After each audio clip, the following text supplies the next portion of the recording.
இன்றைக்கி நம்ம என்ன பார்க்க போகிறோம் அப்படின்னா 6ஆம் வகுப்பு முதல் பருவம் இயல் 2 சிலப்பதிகாரம். சிலப்பதிகாரம் என்னும் காப்பியத்தை இயற்றியவர் இளங்கோவடிகள். தமிழில் முதல் காப்பியமே சிலப்பதிகாரம் தான். தமிழில் இரட்டை காப்பியங்கள்னு சொல்லுவாங்க. என்ன நூல்னா சிலப்பதிகாரமும் மணிமேகலையும். சிலப்பதிகாரத்தில் இளங்கோவடிகள் எந்த மரபை சேர்ந்தவங்க அப்படின்னா சேரர் மரபு.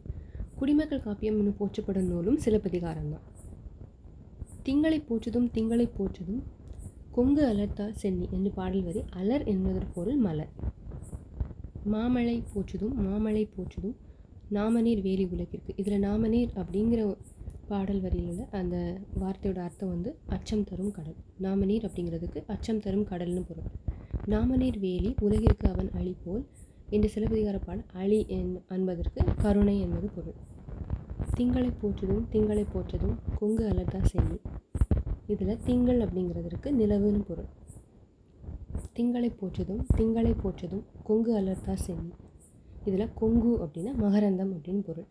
காவேரி நாடன் திகிரி போல் பொற்கோட்டு அப்படிங்கிற வரியில் திகிரி அப்படிங்கிறதுக்கு ஆணை சக்கரம்னு பொருள். மேரு வலம் திட்டிதலான் என்னும் பாடல் வரியில் மேரு அப்படிங்கிறதுக்கு இமயமலை அப்படின்னு பொருள். பொற்கோட்டு அப்படிங்கிறதுக்கு பொருள் என்னென்னா பொன்மயமான சிகரத்தில் அப்படின்னு அர்த்தம். தேன் நிறைந்த ஆத்திமலர் மாலையை அணிந்தவர் யார் அப்படின்னா சோழ மன்னன். முத்தமிழ் காப்பியம் என்று அழைக்கப்படும் நூலும் சிலப்பதிகாரம் தான். கழுத்தில் சூடுவது தார். கதிரவனின் மற்றொரு பெயர் ஞாயிறு. பிரித்து எழுதணும். வெண்குடை அப்படின்னா வெண்மை கூட்டல் குடை. பொற்கோட்டு அப்படின்னா பொன் கூட்டல் கோட்டு. சேர்த்து எழுதுறது கொங்கு கூட்டல் அலர் கொங்கலர். அவன் கூட்டல் அழிபோல் அவன் அழிபோல். அடுத்த தலைப்பு காணி நிலம். காணி நிலம் வேண்டும் பராசக்தி காணி நிலம் வேண்டும். இந்த பாடல் வரியில் காணி அப்படிங்கிறதோட பொருள்னா நில அளவை குறிக்கும் சொல். சித்தம் மகிழ்ந்திடவே நன்றாய் இளம் தென்றல் வர வேணும் அப்படிங்கிறதுல சித்தம் அப்படிங்கிறதுக்கு பொருள் உள்ளம். 20ஆம் நூற்றாண்டின் இணையற்ற கவிஞர் யார் அப்படின்னா பாரதியார். பாரதியாரோட இயற்பெயர் சுப்பிரமணியன். எந்த மன்னனால் பாரதியாருக்கு பாரதி என்னும் பட்டம் வழங்குதுன்னா எட்டயபுரம் மன்னர். அந்த எட்டயபுரம் மன்னரால் தான் இவருக்கு பாரதி அப்படிங்கிற ஒரு பட்டம் மூலமாக சிறப்பிக்கப்பட்டார். மண் உரிமைக்காகவும் பெண் உரிமைக்காகவும் பாடியவர் பாரதியார். நாட்டுப்பற்றும் மொழிப்பற்றும் மிக்க பாடல்களை படைத்தவர் பாரதியார். பாரதியார் படைப்புகளில் தவறானவற்றை பாண்டியன் பரிசு பாரதிதாசனோடது. பாவேந்தர் என்ற சிறப்பு பெயரால் போற்றப்படுபவர் பாரதிதாசர். பாரதியாரையும் பாரதிதாசனையும் குழப்பிக்கக்கூடாது. கத்தும் குயிலோசை சற்றே வந்து காதில் பட வேணும் அந்த பாடல் வரிக்குள் தொடர்புடையவர் பாரதியார். கிணறு என்பதை குறிக்கும் சொல் கேணி. சித்தம் என்பதன் பொருள் உள்ளம். மாடங்கள் என்பதன் பொருள் மாளிகையின் அடுக்குகள். பிரித்து எழுதணும். நன்மாடங்கள் நன்மை கூட்டல் மாடங்கள். நிலத்தின் கூட்டல் இடையே. சேர்த்து எழுதணும். முத்து கூட்டல் சுடர் முத்துச்சுடர். நிலா கூட்டல் ஒளி நிலா ஒளி. பொறுத்துக. முத்துச்சுடர் போல அப்படின்னா நிலா ஒளி. தூய நிறத்தில் மாடங்கள். சித்தம் மகிழ்ந்திட தென்றல். அடுத்த தலைப்பு சிறகின் ஓசை. எந்த பறவைகளே பெரும்பாலும் வலசை போகின்றன அப்படின்னா ஒரு இடத்துலேருந்து இன்னொரு இடத்துக்கு வாழ்வாதாரத்துக்கு போகும். அதில் என்ன பறவை அப்படின்னா நீர்வாழ் பறவைகள். எவற்றிற்காக பறவைகள் இடம்பெயர்கள்? எதுக்காக பறவைகள் அதாவது வலசை போகிறதுனா இடம் மாதிரி வேறு இடத்துக்கு போகிறது. எதற்காக போகிறாங்க அப்படின்னா ஒரு 4 காரணம் இருக்குது. அது என்னென்னா உணவுக்காக, இருப்பிடத்துக்காக, தட்ப வெப்பநிலை மாற்றம் அதாவது கிளைமேட் சேஞ்சுன்னு சொல்லுவாங்கள்ல அது, இனப்பெருக்கம். எவற்றை அடிப்படையாக கொண்டே பறவைகள் இடம்பெயர்கின்றன? எதை அடிப்படையாக வச்சுருக்காங்க? நிலவு, விண்மீன், ஈவி ஈர்ப்பு புலம். இதற்காகத்தான் பறவைகள்லாம் அடிப்படையாக வச்சு அவங்க இடம் மாறுது. எந்த திசையை நோக்கி பறவைகள் வலசை போகின்றன?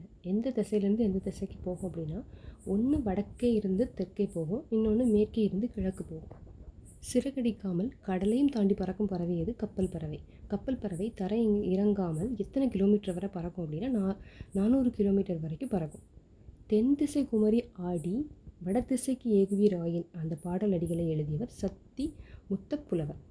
ஐரோப்பாவிலிருந்து தமிழகத்திற்கு இப்போ வரைக்கும் வர்ற பறவையில் ஆய்வில் சொன்ன பறவை செங்கால் நாரை.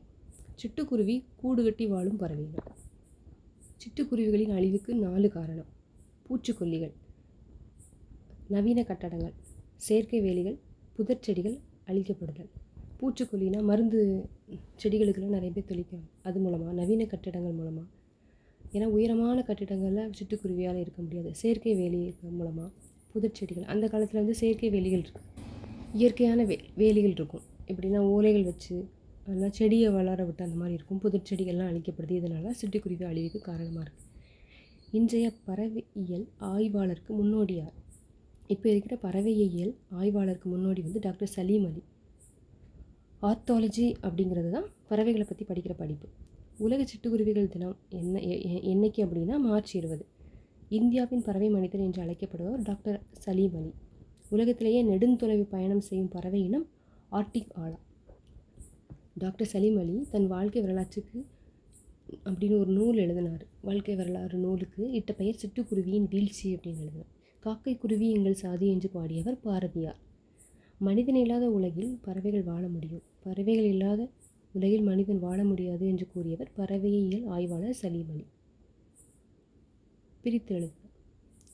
தட்ப வெப்பம், தட்பம் கூட்டல் வெப்பம். வேதியுரங்கள், வேதி கூட்டல் உரங்கள். தரை இறங்கும், தரை இறங்கும். வழித்தடம், வழித்தடம். சிட்டுக்குருவி வாழ முடியாத பகுதி துருவ பகுதி. பறவைகள் வலசை பகுதி பற்றி பாடிய தமிழ் புலவர் சத்திமுத்த புலவர். பறவைகள் இடம்பெயர்வதற்கு வலசை போதல் என்று பெயர். பறவைகள் வலசை போக காரணங்களில் ஒன்று தட்ப வெப்பநிலை மாற்றம். அடுத்த தலைப்பு கிழவனும் கடலும். இது வந்து ஒரு இங்கிலீஷ் நாவல். இது அப்படியே டிரான்ஸ்லேட் பண்ணியிருக்காங்க. இங்கிலீஷ் நாவலோட பேர் இந்த ஓல்டு மேன் அண்ட் த சீ. கிழவனும் கடலும். அந்த புதினத்திற்கு நோபல் பிரைஸ் கிடச்சிருக்கும். அது எந்த ஆண்டு அப்படின்னா 1954. இந்த கிழவனும் கடலும் அப்படிங்கிற புதினத்தை எழுதினவர் யாருன்னா ஏர்னஸ்ட் ஹம்மிங்வே. அடுத்த தலைப்பு முதல் எழுத்தும் சார்பெழுத்தும். பிற எழுத்துக்கள் தோன்றுவதற்கும் இயங்குவதற்கும் முதல் காரணமாக இருப்பது முதல் எழுத்துக்கள். முதல் எழுத்துக்களை சார்ந்து வரும் எழுத்துக்கள் சார்பெழுத்துக்கள். சார்பெழுத்துக்கள் 10 வகைப்படும். ஆயுத எழுத்து. ஆயுத எழுத்துன்னு பார்த்தா 3 புள்ளிகளை உடையது. சின்ன வயசுலேருந்தே நம்மளுக்கு தெரியும் ஆயுத எழுத்துனா 3 புள்ளியுடைய தன்மை வடிவம். அதுக்கு என்னென்ன பெயர்லாம் உண்டுனா முப்புள்ளி, முப்பாற்புள்ளி, தனிநிலை, அக்கோணம். இது வந்து தனித்து இயங்காது. முதல் எழுத்துக்களாகிய உயிரையும் மெய்யையும் சார்ந்து இயங்குவதால் ஆயுத எழுத்து சார்பெழுத்து ஆகும். ஒருவேளை கேள்வி பதில் அப்படி ஸ்டேட்மெண்ட் மாதிரி கேட்கலாம். ஆயுத எழுத்து வந்து சார்பெழுத்து ஆகுமா ஆகாதா அந்த மாதிரி. அது ஆகும். ஏன்னா முதல் எழுத்துக்களாகிய உயிரையும் மெய்யையும் சார்ந்து இயங்குவதால் ஆயுத எழுத்து சார்பெழுத்து ஆகும். வெதர் அப்படின்னா வானிலை. சான்ச்சுரி அப்படின்னா புகலிடம். கிளைமேட் அப்படின்னா தட்ப வெப்பநிலை. மைக்ரேஷன் அப்படின்னா வலசை. அடுத்த தலைப்பு திருக்குறள். பொருத்தமான சொல்லை கொண்டு நிரப்புக. திருக்குறள் நம்ம படிச்சிருந்தோம்னா அது ஈஸியாக ஃபில் பண்ண முடியும். பனி உடையன் இன்சொலன் ஆதல் ஒருவருக்கு அணியல்ல மற்று பிற. திருவள்ளுவரின் சிறப்பு பெயர்கள் யாவை? வான்புகழ் வல்லவர், தெய்வ புலவர், பொய்யில் புலவர். திருவள்ளுவர் 2000 ஆண்டுகளுக்கு முற்பட்டவர். திருக்குறளை எத்தனை பிரிவாக பிரிக்கலாம்? அறத்துப்பால், பொருட்பால், இன்பத்துப்பால்னு 3 பிரிவாக பிரிக்கலாம். அறம், பொருள், இன்பம் என முப்பாலாக பகுக்கப்பட்டிருக்கு. எத்தனை அதிகாரம் அப்படின்னா 133 அதிகாரம், 1330 குறள்பாக்களை கொண்டது. ஒரு அதிகாரத்துக்கு 10 குறள்பாக்கள். இந்த நூல் வந்து 17 கீழ்கணக்கு நூல்களில் ஒன்று. இந்த திருக்குறளுக்கு இன்னும் நிறைய சிறப்பு பேர் உண்டு. அது உலக பொதுமுறை, வாயுரை வாழ்த்து அப்படின்னு நிறைய பெயர்கள் உண்டு. மக்களுக்கு மகிழ்ச்சி தருவது அறிவுடைய மக்கள். ஒருவருக்கு சிறந்த அணி இன்சொல். இனிய உளவாக எண்ணாத கூறல் கனியிருப்ப காய்கவன் தச்சு. அன்பிலார் எல்லாம் தமக்குரிய அன்புடையார் என்பும் உரியர் பிறர்க்கு. செயற்கரிய செய்வார் பெரியர் சிறியர் செயற்கரிய செய்கலா தார். ஈன்ற பொழுதின் பெரிதுவக்கும் தன் மகனை சான்றோன் என கேட்ட தாய். இதோட இந்த இயல் முடியுது.